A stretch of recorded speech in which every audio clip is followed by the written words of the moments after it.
Hi everyone, I'm Jeffrey Allen and welcome to day 5 of your Mind Awareness Challenge. You've just completed your activation for your inner mind awareness. And I have to say, I'm having so much fun making these meditations for you. Every time I make the meditation and record the meditation, I can see how much benefit you're getting out of it and how much fun you're having as you go through the exercises. So I just want to say it, I'm really enjoying it. Thank you so much for being on this journey with me. And we're going through these 6 steps for awareness success with each of these different awarenesses. First step is that self-assessment that you did with your mind. Second step is that easy success where we went in and created that room in the center of your head and started to clear out those extra thoughts. Step 2 is that challenge day where we went in and looked at where are you unconscious? Where are the things that you're not able to see? And how do you move through that unconsciousness, that mental fog, and clear it out so you have more room and more access to the kind of deeper, darker recesses of your mind? I don't mean that in a negative way. I just mean that in a hidden way because we often hide things from ourselves.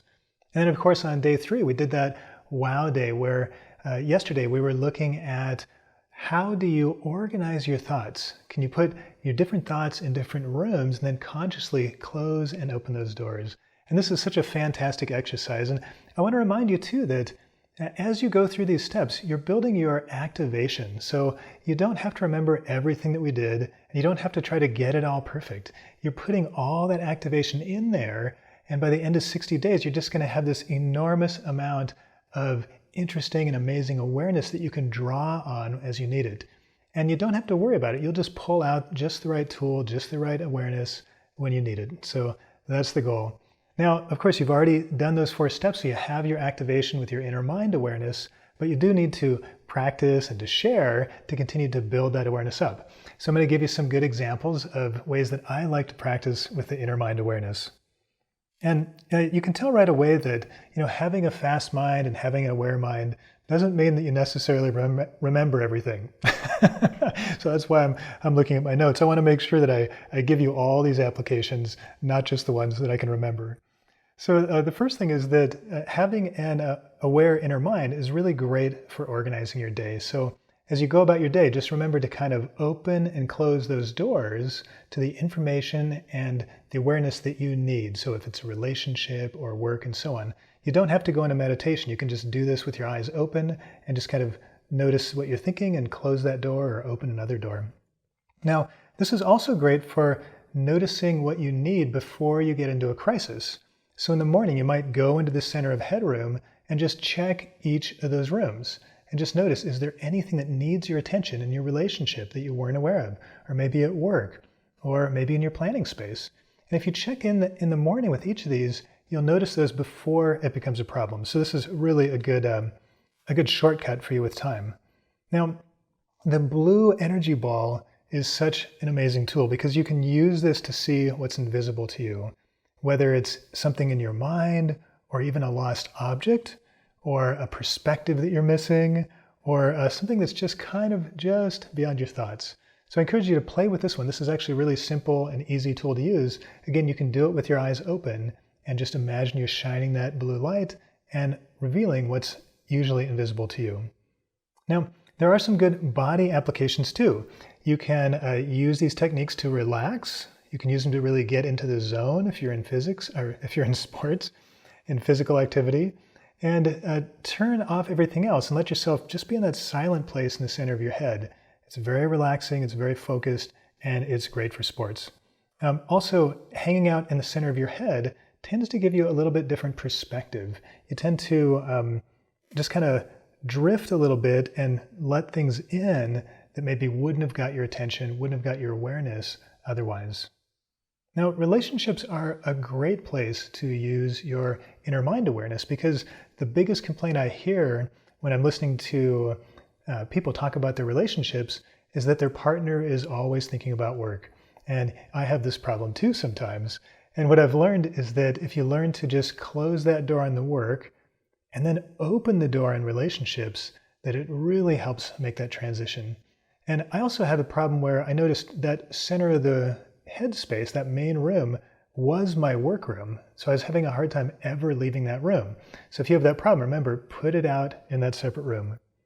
Now, when I do this, when I'm able to do this, my wife, you saw me, is very sensitive to energy, and she notices right away. She really lights up when I actually show up and I tune into our relationship and I'm there and I'm present instead of secretly thinking about work. So I highly recommend this in your relationships. Now, with work applications, you can use this too to let your projects continue going while you're doing something else. So just get the energy moving and just see it continuing without your conscious thoughts. This is actually really a great way to work. Now, it's also good for work if you just want to clear any distractions, just go directly into that workroom. All right, great. So you're doing really good so far. I just want to just say thank you for being with me again on this journey. I'm having so much fun, and I hope you are too. And now we're going to transition out of the inner mind and into your outer mind awareness. And today we're going to start with a simple exercise where you're just starting to become aware of your external mind awareness. And you're going to just notice what's happening around you. And this is really important because if you want to get along well in the world, you have to be aware of your environment. You have to be aware of what's external, not just what's internal. Because when we're really unaware of the world, we tend to take the difficult road at times. And we tend to get a little surprised and a little let down by the things that happen because we're not really paying attention. So we're going to work on that in the next few days.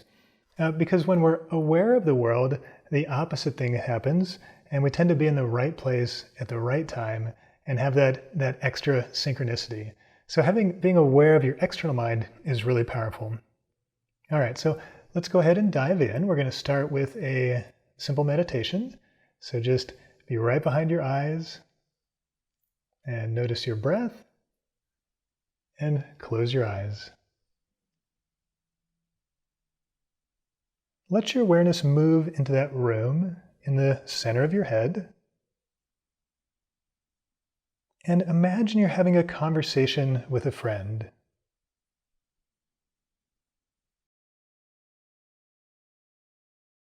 And let yourself participate and observe yourself at the same time.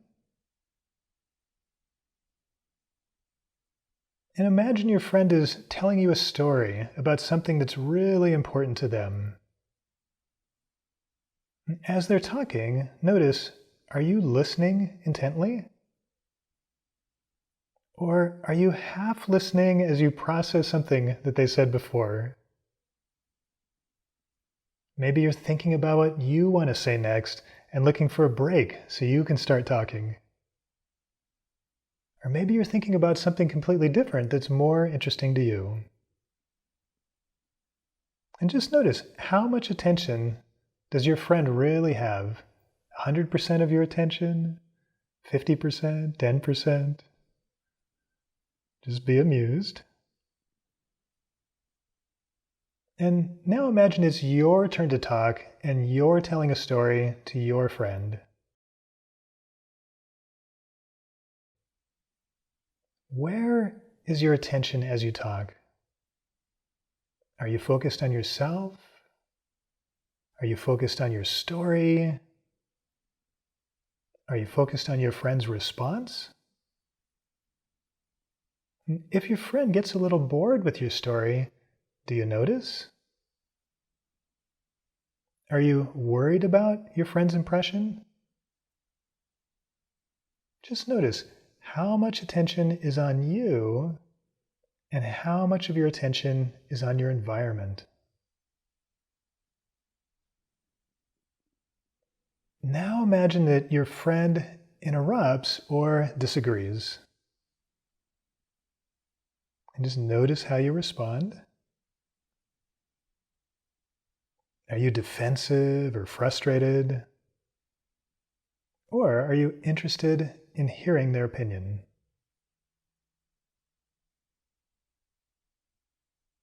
Are you the kind of person that gives up your opinion easily and adopts other people's opinions?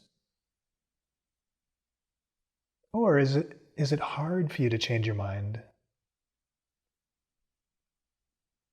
Just notice when you're confronted, do you listen more or do you listen less to the people around you? So thank your friend for this imaginary conversation. And give yourself a deep breath and open your eyes. Okay, welcome back. Good job. I hope you got a little insights about how you usually respond and listen to people around you.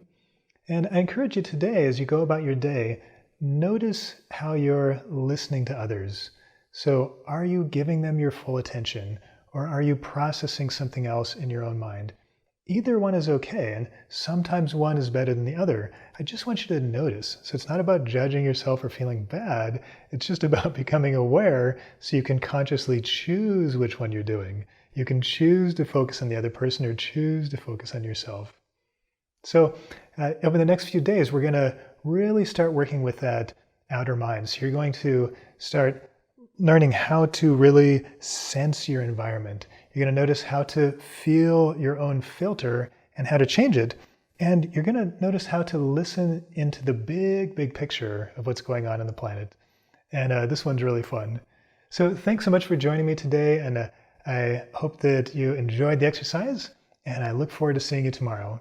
If you'd like to share something, please just share, have you had any missed opportunities because you were not listening to your environment? So just share that story. Thanks again for today, and I'll see you tomorrow.